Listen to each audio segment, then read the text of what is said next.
Member for Fisher. Thank you, Madam Deputy Speaker.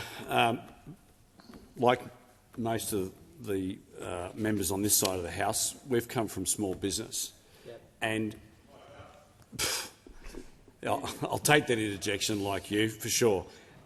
Most of the people on this side of the House have come from small business, doctors, small business people, carpenters, whatever.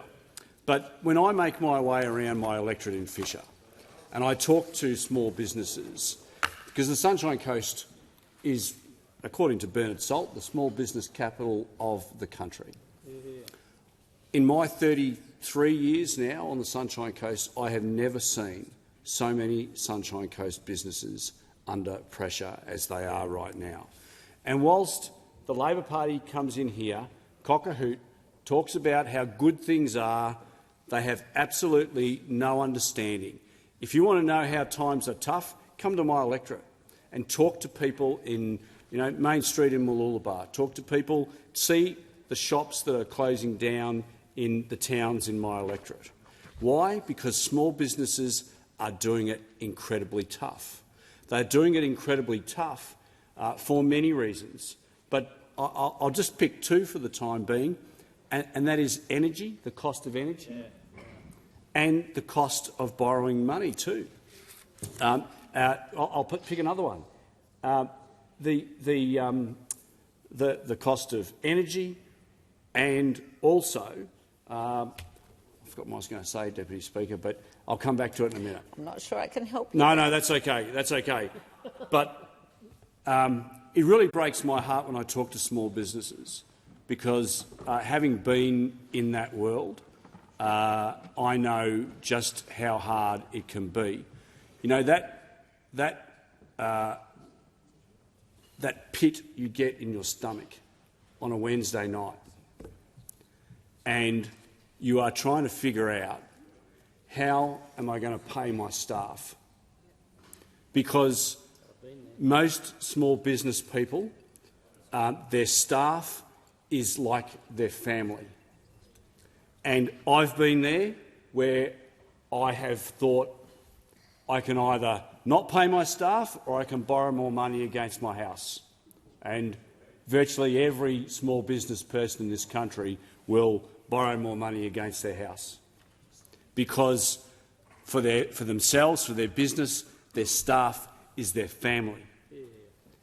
They know that it's not just the case that family relies upon them, but they know this person or people. They've worked with them for a long time. They know their families, and they want to be able to provide for them. But it's not just energy that's gone up. Energy's gone up since this government's been in power, 32% for electricity. Gas, 30%. These are real costs that are unable to be avoided.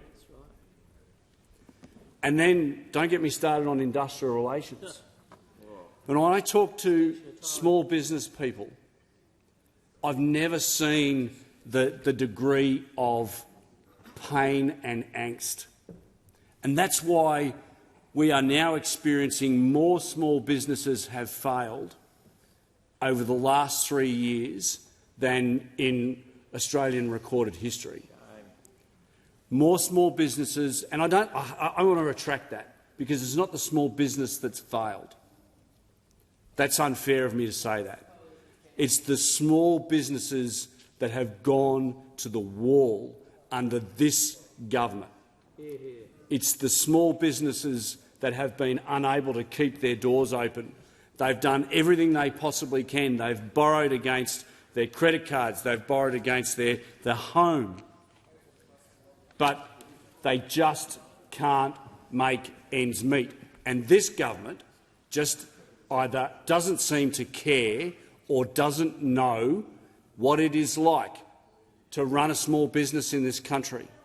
Because I'll take the interjection, that old chestnut. There are thousands, tens of thousands of small business people right now who are working out how they're going to pay their staff's wages, because this government either doesn't care or it has no appreciation for what it's like to run a business in this country. Authorised by Andrew Wallace LNP, Boccarina, Queensland.